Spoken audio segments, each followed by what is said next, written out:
Hello everyone. In this video we are going to learn about the kingdom fungi, its various categories, and also we would like to discuss how this organism reproduce. Well, the kingdom fungi, they are widespread in nature. Some are a potential parasite causing disease, as well as some are really beneficial to us, especially in fermentation process or in industries in making of beer, etc. In exception to yeast, the fungi are mostly multicellular. They are filamentous, eukaryotic, and saprophytic in nature. That is, they feed on dead and decaying matter, or you can say the food is absorbed in its absorbable form, which is broken down outside their body. So the fungi, they undergo various means to reproduce. They can reproduce by vegetatively, also asexually and sexually. So let us see how do they reproduce in all these various means. So first, in vegetative means, then asexual means, and sexual means. In vegetative means, the fungi, they reproduce by fission and budding. That is, by fission and budding. So this is the example of yeast, you can say, example yeast, which you have also studied in your, maybe in your class 10. So budding in yeast is very common, which all of us know. So yeast is a unicellular fungi and that reproduce by vegetative means with the help of budding. That is, the buds are formed and later on they are detached from the mother cell. Then secondly, for the asexual means of reproduction, the fungi, they produce spores. Okay, so they produce spores. For example, the spores are born on the body or the structure called conidia or sporangiospores or zoospores. Whereas in case of sexual reproduction, they have a fruiting bodies. Okay, they have a fruiting bodies and undergoes a sexual cycle. Okay, they have a fruiting bodies and they undergo a sexual cycle where they have to undergo various stages or steps. For example, as we know, for any sexual reproduction to occur, it requires a haploid cell, because upon the fusion of these two haploid cells will result in formation of zygote. So that is the convention, or that is what is common to any sexual reproduction. So this is what is followed in fungi also. So the sexual cycle includes the three basic steps. Number one, that is the fusion of protoplasm. The fusion of protoplasm. Then secondly, fusion of nuclei. Fusion of nuclei. And thirdly, the fusion meiosis in zygote. Meiosis in zygote.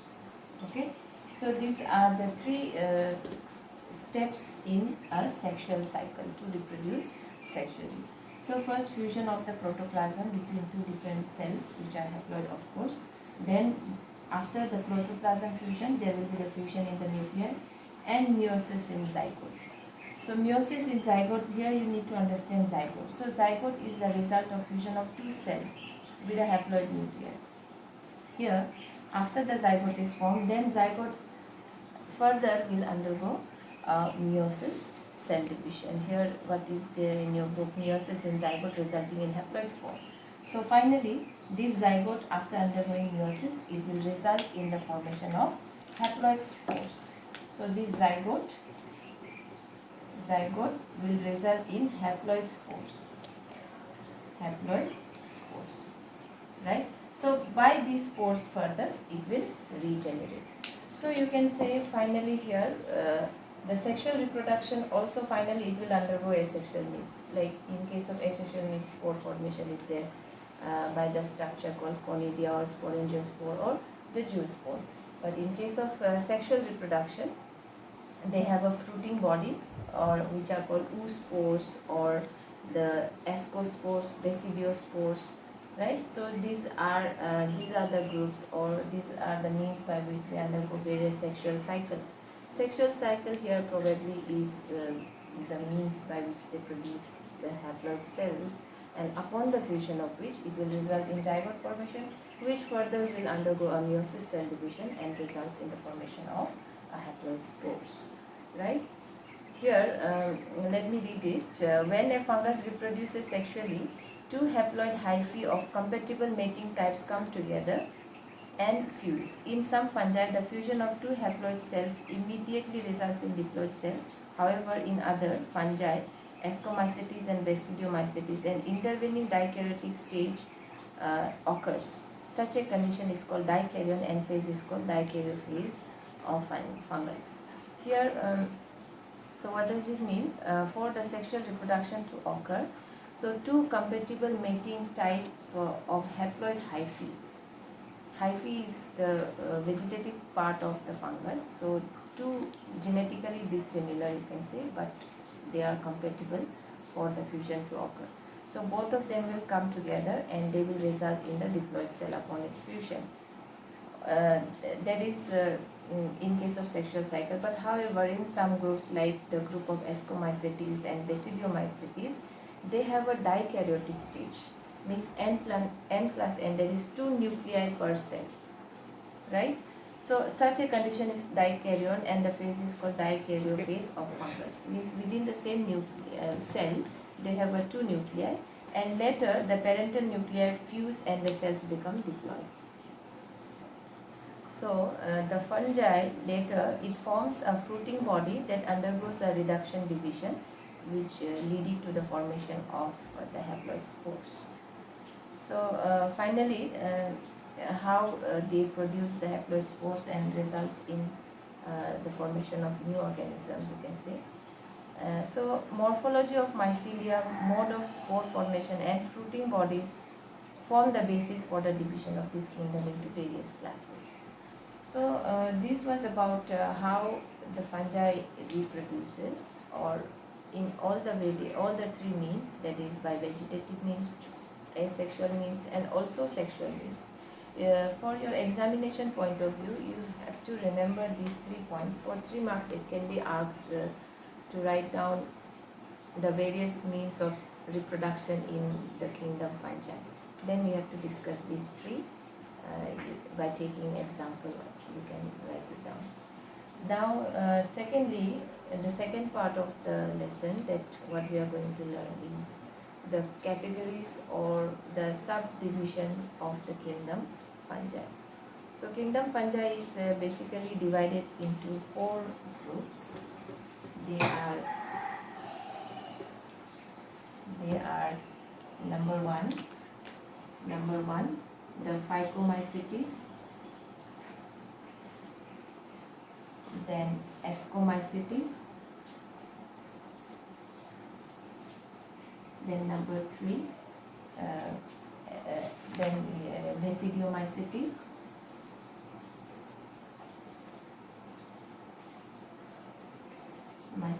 and number 4, Deuteromycetes. Okay, so these are the 5 major groups of fungi, and these 5 major groups are classified on the basis of their morphology of mycelium, on the basis of their mycelium, then on the basis of their mode of spore formation,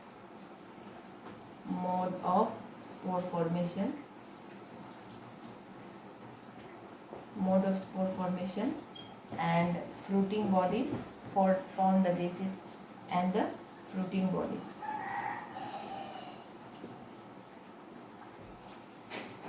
So these are the 3 points or the 3 characteristics based on which these various groups are formed or under which the kingdom fungi is categorized. So if we see these 4 major groups, the first one, that is the Phycomycetes. These Phycomycetes they are predominantly aquatic, which live on dead and decaying matter, and they are found mostly in moist and damp areas. And some are also obligate parasite on plants. And the mycelium is aseptate and coenocytic. So aseptate and coenocytic means they are separate. Mycelium is their vegetative parts, right? So asexual reproduction is with the help of either zoospores, that is motile, or aplanar spores, non-motile. These spores are endogenously produced in sporangium. Sporangium means spore-bearing organ or the structure. A zygospore is formed by fusion of 2 gametes. These gametes are similar in morphology, so that is in terms of their sexual reproduction. And these gametes can be either isogamous or dissimilar, that is oogamous or anisogamous. Some common examples are mucor, rhizopus, bread mold, etc. Okay, some examples of here: mucor, then mold, El Bubo, etc. Okay, so these are the example. This El Bubo is the parasitic. This El Bubo is the parasitic fungi on mustard. So these are some examples. Means they are one of the simple group of kingdom fungi, that is the Phycomycetes, which are predominantly aquatic and are found mostly in damp and moist areas. Whereas the mycelium is aseptate and coenocytic, means separate, right? They can either be reproduced through asexual means by means of zoospores or aplanar spores, or also by means of sexual reproduction, and their gametes can be either similar or dissimilar. Similar means isogamous, or anisogamous, or oogamous, right? So this is about the kingdom, the group Phycomycetes. Then next is the Ascomycetes.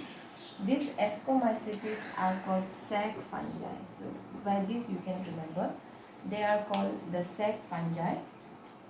For example, the penicillin and also the yeast. Okay, so example, penicillin, which all of are in penicillin, which we are familiar with it, penicillin or yeast. So they are known as sac fungi because they are saprophytic, they are the decomposers, parasitic, or coprophilous. Coprophilous, here one new term you need to remember. Coprophilous means that grows on cow dung. So they are either decomposers, they are either parasite, or they are coprophilous, means they live on dung. So finally dung also will be decomposed into its elemental or into its organic form. And the mycelium is branched and septate. They are branched and septate means they are together. They are branched and they are together. And asexual spores are conidia, produced by exogenously on the special mycelium called conidiophores. And conidia on germination produce mycelium. Means conidia, that is by asexual means. This conidia is formed in the conidiophores, and upon germination this will form the mycelium. Mycelium means the vegetative part, or you can say in simple language, the body part of the fungi, that is the mycelium. And through sexual means it reproduces by the spore called ascospores, which are produced endogenously in sac like asci. That's why the name came as ascus. So ascospores. So they reproduce sexually by producing the spores known as ascospores. Okay, so that is why they are Ascomycetes. They reproduce sexually by forming the ascospores, which are born on a sac-like structure called the asci. That's why they are known as sac fungi.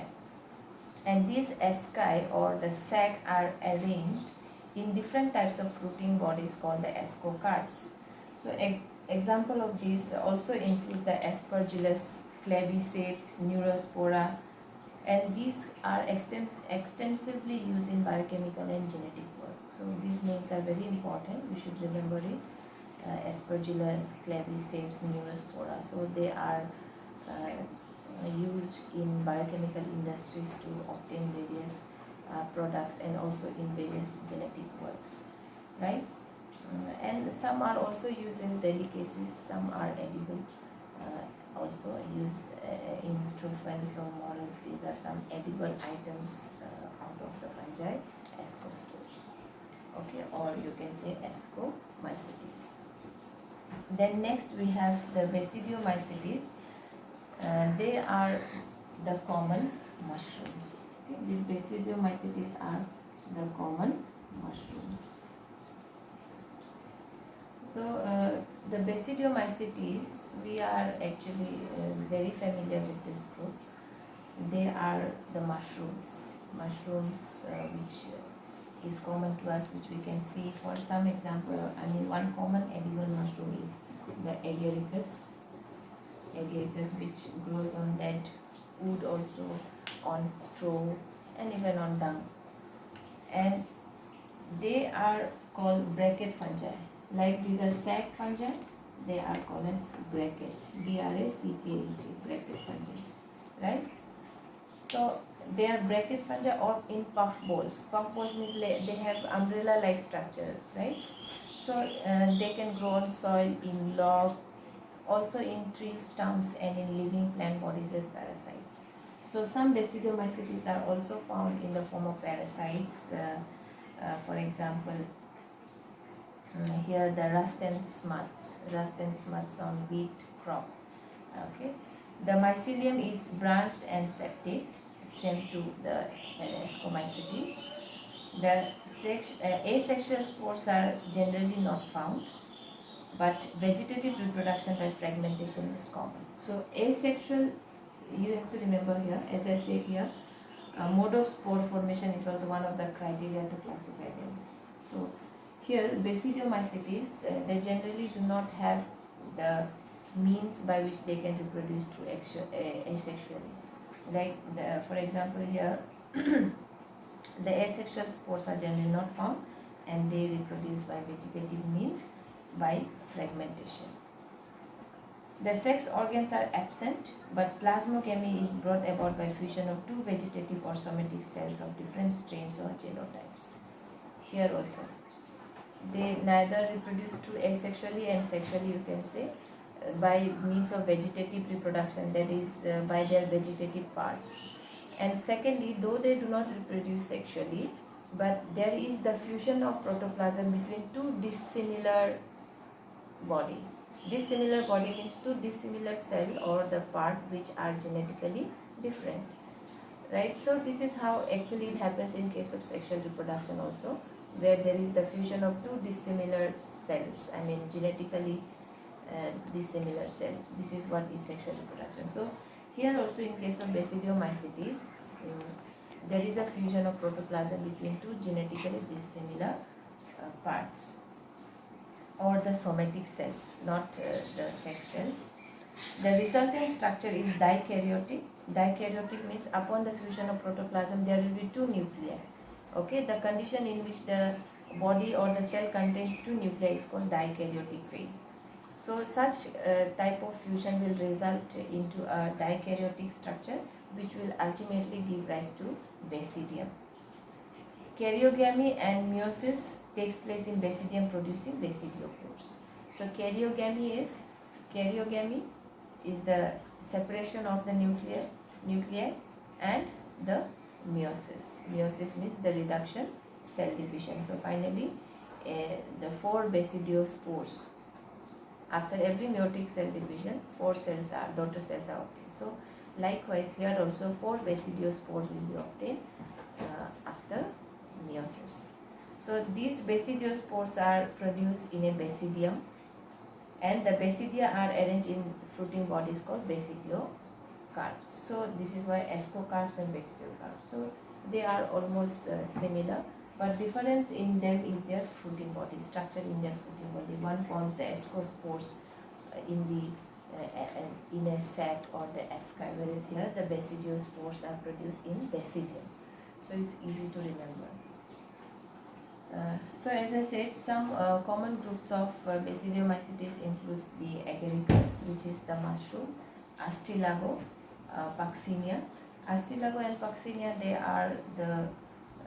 they are rust fungus. Okay, they are rust fungus. Then some also can be found as parasite, like the rust and smut in wheat. So they can be a potential parasite to some crops. Okay. So that was about the group Basidiomycetes. Then the last group that we have it is the Deuteromycetes. Deuteromycetes are called as imperfect fungi. Okay, they are the imperfect fungi. So imperfect fungi, why they are imperfect fungi is actually because they do not have a stable or well-formed sexual stages. Okay. And because only the asexual or vegetative phase of these fungi are known, means they do not have a known or a distinct sexual stages. They are only asexual and vegetative stages are known. That's why they are called imperfect fungi, because they can neither be grouped as Ascomycetes and Basidiomycetes initially because of being non-distinct sexual structure. So when sexual forms of these fungi were discovered, they were moved into classes they rightly belong to. Means whenever they will show the sexual stages, either they will be put in Ascomycetes or Basidiomycetes, but it was not known before. That's why they are called as imperfect fungi. So it is also possible that asexual and vegetative stage have been given one name, placed under Deuteromycetes, and the sexual stage another and placed under another class. Means in their lifetime they can have two classes. I mean they can be grouped under two different categories, either in Deuteromycetes, that is in their initial stage, and once they show their sexual stage they can be either put in Basidiomycetes or in Ascomycetes or in the other three. So in this way in their lifetime they can be categorized under two different categories based on their stages. So once perfect means once their sexual stage is discovered, they are moved to either Ascomycetes or Basidiomycetes. The Deuteromycetes reproduce only by asexual spore known as conidia. So only by asexual means. Asexual means, that is conidia. Okay, asexual means, that is conidia. And mycelium is septate and branched, which is true for all the three groups, septate and branched. And some members are saprophytes or parasites, while a large number of them are decomposers of litter and help in mineral cycling. Some examples are Alternaria, Colitotrichum and Trichoderma. Trichoderma is also a very potential organism as disease causing germ, Trichoderma, which causes some skin related problems. Okay, so Trichoderma, Colitotrichum, Alternaria. So these groups of fungi, most of them work as decomposers of litter and also help in mineral cycling, right? So in this way here we have discussed about all the four major groups. That includes the Phycomycetes, Ascomycetes, Basidiomycetes and Deuteromycetes. So after this you can easily find out their differences. Basically the Phycomycetes, they can reproduce in all the three various means, whereas Ascomycetes they generally they reproduce by vegetative means, like example in yeast they reproduce by budding, and also they reproduce sexually by forming spores in a sac like structure called the asci. They produce ascospores, right, which later undergoes the other stages or other stages in their sexual cycle. Likewise, the Basidiomycetes forms the basidiophores, that is their sexual stage, in the structure called the basidium, right, and they are known as the bracket fungi.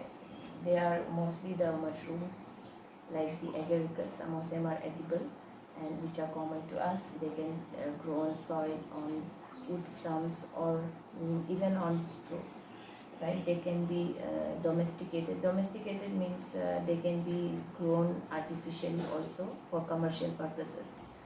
On the other hand, the Deuteromycetes, they are the imperfect fungi. Imperfect is due to an indistinct nature of their sexual stage, because they do not have a distinct or a recognizable sexual stage in its lifetime. So that's why they can be categorized under two. That is, during the initial time, they will be considered as Deuteromycetes, where their asexual and vegetative state only will be known, and later on, once they show their sexual stage, it will be either kept under Ascomycetes or Basidiomycetes, right?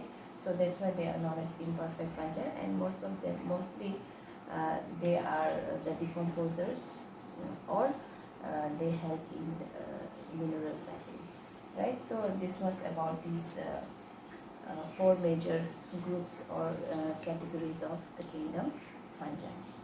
Okay, so I hope my explanation will help you up to certain extent during your self-study and during this period of lockdown and all this health crisis that we are facing. Not only you as a student, but we teachers are also facing the same. But we always should take an opportunity for whatever the situation that is on our way, right? So with this note, I end my today's lesson. So thank you so much. Bye bye.